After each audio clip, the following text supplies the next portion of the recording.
آج نگینہ کی مہندی تھی۔ اس کی تمام سہیلیاں مدعو تھیں اور چھیڑ خانی کر رہی تھیں۔ جیجو تو تمہیں دیکھ کر پاگل ہی ہو جائیں گے۔ بہت پیاری لگ رہی ہو۔ دیکھو ہمیں بھول مت جانا۔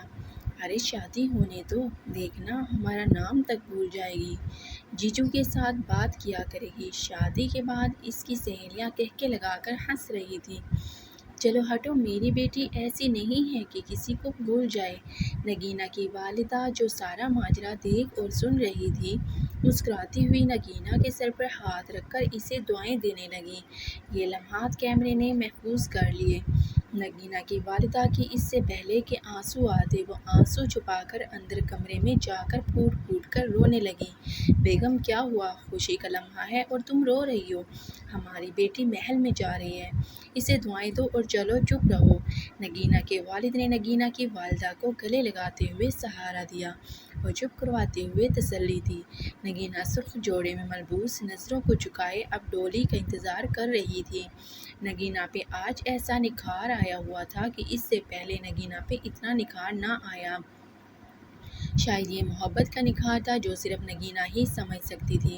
نگینہ کا دل ایک لمحہ بہت زیادہ خوش اور اگلے ہی لمحے گھر والوں سے جدائی کا بھی غم تھا کہ موبائل پر بیل بجنے لگی اور نگینہ کا دھیان فوراً موبائل پر گیا اور مسکراتے ہوئے اسکرین کو دیکھا جس پر ارشد کا نام تھا۔ ہیلو میری جان، کیا کر رہی ہو؟ ارشد کی آواز سن کر نگینہ نے جواب میں کہا کہ آپ کے آنے کا انتظار۔ سچ میں؟ ہاں نا سچ میں۔ نگینہ کو دوسری جانب سے ارشد کے ارد گرد سے شور سنائی دینے لگا۔ ارشد کیا ہوا؟ کس بات کا شور ہے؟ ہیلو ہیلو ارشد، تم مجھے سن پا رہے ہو؟ ارشد بولو نا، کیا ہوا؟ ارشد کی جانب سے کوئی جواب موصول نہ ہو رہا تھا، البتہ شور کی صاف آواز آ رہی تھی، مگر شور میں آواز کو سمجھنے میں بھی قاصر تھی کہ اچانک سے کال ڈراپ ہو گئی۔ نگینہ نے کئی بار کال کرنے کی ناکام کوشش کی، اب نمبر بند جا رہا تھا۔ نگینہ کو سمجھ نہیں آ رہا تھا کہ وہ کیا کرے۔ بے حد پریشانی کی حالت میں بیڈ سے اٹھ کر کھڑکی سے باہر دیکھا تو سامنے سے آتی بارات دیکھ کر دل کو سکون ملا اور پھر واپس اپنی جگہ پر بیٹھ گئی۔ نگینہ مہری ولد شکور اکرم، کیا آپ کو نکاح قبول ہے؟ مولانا صاحب نے نگینہ سے 3 بار قبول کا پوچھنے کے بعد مبارکباد دی اور گھر کو چل دیا۔ نگینہ ماں کے ساتھ بلک بلک کر رونے لگی، پھر یک کے بعد دیگر سب سے ملی اور گاڑی میں سوار ہو گئی۔ راستہ آج کٹنے کا نام ہی نہیں لے رہا تھا کہ اچانک گاڑی نے ہچکولا کھایا۔ نگینہ کے منہ سے اللہ باری تعالیٰ کا ذکر بلند ہوا، ساتھ ہی گاڑی کا انجن بند ہو گیا۔ گاڑی میں بیٹھے سب افراد پریشان ہو گئے۔ کیا ہوا گاڑی کو؟ سر میں چیک کرتا ہوں۔ ڈرائیور گاڑی کا دروازہ کھول کر کار کو چیک کرتے ہوئے، صاحب انجن بہت گرم ہو چکا ہے، پانی ڈالتا ہوں۔ اوکے تم کرو ٹھیک ارشد کہہ کر موبائل کان سے لگاتے ہوئے مصروف ہو گیا۔ صاحب جی آ جائیے، انجن سٹارٹ ہو چکا ہے۔ گاڑی ارشد کے گھر خیریت سے پہنچ گئی، سب نے شکریہ ادا کیا۔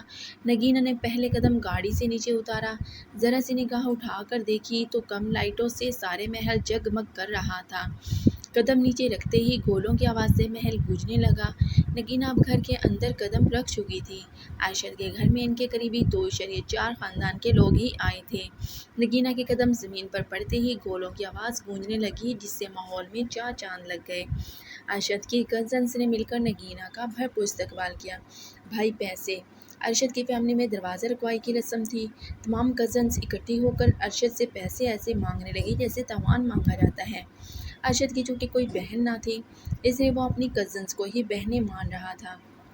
بھائی ہمیں تو 50,000 ہی چاہیے، اس سے کم میں کوئی بات نہ بنے گی۔ اپنی بھابھی سے پوچھو، اگر اجازت دیتی ہے تو لے لو۔ اوہو، اب بھی سے جورو کا غلام بننے جا رہے ہو؟ ہا ہا ہا ہا۔ اب تمام ماحول مزید خوشگوار بن گیا اور نگینہ بھی مسکرا دی۔ اچھا یہ لو۔ ارشد نے نوٹوں کی گڈی لڑکیوں کی طرف بڑھا دی۔ اب نازک کلیاں نگینہ کو اس کے روم تک لے جا رہی تھی اور پیچھے پیچھے ارشد بھی تھا۔ بھائی ابھی بہت وقت ہے، آپ کدھر جا رہے ہیں؟ ان میں سے ایک لڑکی نے شرارتی انداز میں ارشد کو کہا۔ ارشد کو شرمندہ ہونے کے بعد باہر کی طرف چل دیا۔ نگینہ نے اپنے قدم اس سجرے سورے کمرے میں رکھے اور کمرہ دیکھ کر حیران رہ گئی۔ نگینہ کے ہر قدم پہ گلاب کے پھول کی پتیاں بکھری پڑی تھیں۔ کمرہ لائٹ سے روشن تھا، بیڈ پہ پھولوں کا گلدستہ اور پھول بکھرے گئے تھے۔ پرفیوموں کی مہک چاروں طرف کمرے کو مہکا رہی تھی۔ نگینہ نے جیسے سوچا تھا اس سے اچھے کمرے کو پایا۔ رات کے 11 بج چکے تھے اور اب نگینہ کی دھڑکنیں تیز ہونا شروع ہو گئی تھیں۔ دروازے کی کھٹک کھٹک نے نگینہ کو متوجہ کیا اور باہر سے ارشد درآمد ہوا۔ شیروانی میں نگینہ، آج میری دنیا مجھے مل گئی۔ کیا میں خواب تو نہیں دیکھ رہا؟ آج تم میری محرم بن گئی ہو۔ مجھے اس سے بڑھ کر کوئی خوشی نہیں۔ آج ارشد کے منہ سے پہلی بار ایسے لفظ نکل رہے تھے جو اس سے پہلے کبھی بھی ارشد نے نہ کہے تھے۔ نگینہ شرم کے مارے نگاہیں مزید جھکاتی جا رہی تھی۔ ارشد نے حق مہر میں نگینہ کو پلاٹ اور مکان اس کے نام کر دیے تھے۔ زیور سے لدی ٹرے جو پہلی رات کا تحفہ تھی، ارشد نے نگینہ کے سپرد کر دی۔ کم و بیش 50 تولے کے زیورات اس میں موجود تھے۔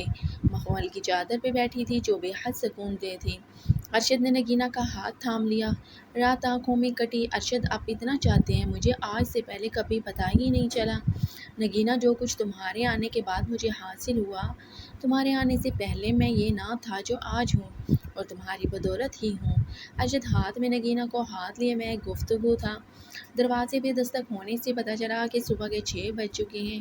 اچھا تم فریش ہو جاؤ، میں بھی تیار ہو جاتا ہوں، مہمانوں کے استقبال کی تیاری بھی کرنی ہے۔ ارشد نگینہ کا ہاتھ نرمی سے پیچھے کرتے ہوئے بولی، جی ہسبینڈ صاحب، اب آپ جائیے، پہلے فریش ہو لیں، میں بعد میں ہو جاؤں گی۔ ایک ہی دستک کے بعد دروازے پہ دوبارہ دستک نہ ہوئی۔ شاید کوئی وقت کا بتانا چاہتا تھا۔ نگینہ کی ہر رات اب رنگین رات میں ڈھلنے لگی تھی۔ امی جان، دوا کا وقت ہو چکا ہے۔ نگینہ نے آفس جانا بند کر دیا تھا۔ ارشد نے کہا تھا کہ اگر جوائن کرنا چاہو تو کر سکتی ہو۔ نگینہ اب گھر کی ذمہ داری نبھانا چاہتی تھی، بس نگینہ نے آفس کو الوداع کہہ دیا۔ زبیدہ نگینہ سے نفرت کرتی تھی۔ زبیدہ کے دل میں یہ وہم تھا کہ ارشد اب بدل چکا ہے اور جورو کا غلام بن کر رہ گیا ہے، مگر نگینہ کا دل صاف تھا۔ نگینہ زبیدہ کے کمرے میں جا کر زبیدہ کو سہارا دیتے ہوئے دوا کے لیے اٹھا رہی تھی۔ منہ چڑھاتی ہوئی زبیدہ تکیہ پر کمرے ٹکائے بیٹھی تھی۔ نگینہ گولیاں ساس کے ہاتھ میں تھماتی ہوئی کہنے لگی، امی طبیعت کیسی ہے؟ تم سے مطلب، تم بس اپنا کام کرو، میری فکر چھوڑ دو تو بہتر ہوگا۔ میرے بیٹے کو اپنے جال میں پھنسا کر اسے قید کرنا چاہتی ہو۔ بظاہر لگ رہا تھا کہ زبیدہ کا غصہ بہت پرانا ہے، مگر وہ کچھ کہہ نہیں سکتی تھی۔ امی جان، ایسی کوئی بات نہیں، آپ غلط سمجھ رہی ہیں۔ ارشد نے تو مجھے آپ کی خدمت کے لیے ہی گھر پہ رکھا ہے۔ بس بس، زیادہ باتیں نہ کرو، دوا دو اور چلی جاؤ کمرے سے۔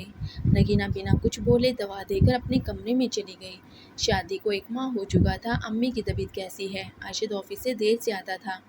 اپنی ماں سے ملنے کا اسے وقت ہی نہیں ہوتا تھا۔ جی اب پہلے سے کچھ بہتر ہے۔ تم دوا وقت پہ تو دے رہی ہو نا؟ جی ارشد، وقت پہ دوا دے رہی ہوں۔ ارشد کو جیسے اب نگینہ میں کوئی خاص دلچسپی نہ تھی۔ نگینہ سے اس کا لہجہ تھوڑا بدل چکا تھا۔ نگینہ، کیا بات ہے؟ ارشد، بہت اکھڑے اکھڑے سے لگ رہے ہو۔ کچھ نہیں نگینہ، بس یوں ہی۔ ارشد اپنا موبائل استعمال کرنے میں مصروف تھا۔ نگینہ کی بات کو اتنی خاص توجہ نہ دے رہا تھا۔ اچھا چھوڑو ساری باتیں، تم بتاؤ کیا کرتی ہو سارا دن؟ میری کوئی یاد نہیں آئی؟ ارشد نگینہ کا ہاتھ پکڑے ہوئے آہستگی سے پوچھ رہا تھا۔ چلو تم ایسے کرو، چینج کراؤ۔ نگینہ کو ایسا محسوس ہو رہا تھا کہ ارشد صرف رات کا ہی ہم سفر ہے، اسے بس رات کو ہی کچھ پلوں کے لیے بات کرتا ہے۔ جی میں چینج کرتی ہوں۔ نگینہ بیڈ سے اترتے ہوئے ہاتھوں بات کی طرف چل دی۔ امی اب کیسی طبیعت ہے؟ ارشد آفس جانے کی تیاری میں تھا۔ اپنی ماں سے ملنے کمرے میں جا کر حال و احوال پوچھنے لگا۔ مل گئی فرصت، اس ناگن کے پاس ہی بیٹھے رہتے تھے، نہ ماں کا کوئی خیال ہی نہیں تمہیں، بس بیگم کے پاس ہی رہنا۔ ارے امی جان، کیا بات کر رہی ہو؟ نگینہ نے کچھ کہا؟ آپ سے بتائیں، میں اس کی ابھی خبر لیتا ہوں۔ ارشد ماتھے پہ بل ڈالتے ہوئے باہر جانے لگا۔ رکو ارشد، اسے مت کچھ کہنا ورنہ میری ہی برائی کرنا شروع کر دے گی۔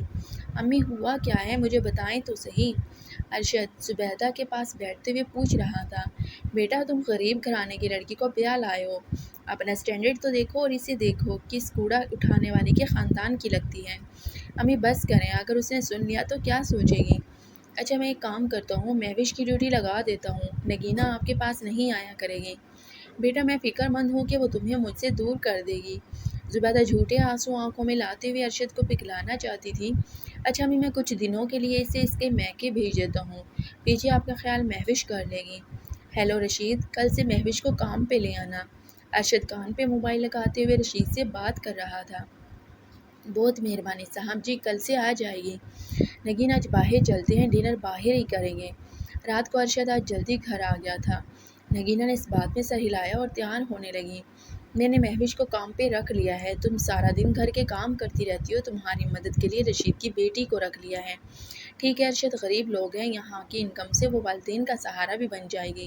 چل آج اس ہوٹل پہ چلتے ہیں۔ ارشد گاڑی کا انجن بند کرتے ہوئے نگینہ سے بولا اور ہوٹل میں داخل ہو گئے۔ ارشد مسلسل موبائل پہ نظریں ٹکائے موبائل پہ مصروف تھا۔ ارشد آپ تو چھوڑیے موبائل کو پلیز، جب دیکھو آپ موبائل استعمال کر رہے ہوتے ہیں، میری بات بھی نہیں سنتے۔ یہ لے بیگم جی، رکھ دیا موبائل۔ ارشد موبائل پاکٹ میں رکھتے ہوئے نگینہ کی طرف متوجہ ہو گیا۔ اچھا اب یہ بتاؤ ہنی مون منانے کدھر کا پلان ہے؟ نہیں ارشد، ابھی امی کی طبیعت ٹھیک نہیں ہے، جب مکمل صحت یاب ہو جائیں گی تب چلیں گے۔ نگینہ اور ارشد کی سوچ میں زمین آسمان کا فرق تھا۔ ارشد کو صرف نگینہ کے جسم کی ہوش تھی، جبکہ نگینہ کو ارشد سے حقیقی محبت تھی۔ اچھا تم ایک کام کرو، میں 2-4 دن کے لیے شہر سے باہر جا رہا ہوں، تم اگر اپنے گھر جانا چاہتی ہو چلی جاؤ، مگر ارشد امی جان کا خیال کون کرے گا؟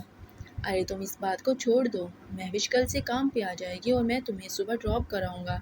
اچھا ارشد ٹھیک ہے میری پیاری بیٹی، آؤ آؤ۔ نگینہ کی والدہ دروازہ کھولتے ہی آگے سے نگینہ کو پایا۔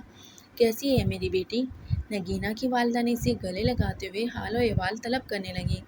میں ٹھیک ہوں امی، فرسٹ کلاس، پہلے ہی کی طرح اپنا ہمارا داماد نظر نہیں آ رہا امی، انہیں ذرا کام تھا۔ نگینہ وضاحت کرتی ہوئی کمرے میں چلی گئی۔ سنتے ہیں، دیکھیے کون آیا ہے۔ نگینہ 1.5 ماہ بعد اپنے گھر آئی تھی۔ اوہ میرا پیارا بیٹا، باپ نے آتے ہی نگینہ کو گلے سے لگایا، ماتھا چومتے ہوئے۔ بہت ارشد دکھائی نہیں دے رہا؟ نگینہ کے والد نے اگلا سوال ارشد کے حوالے سے کیا۔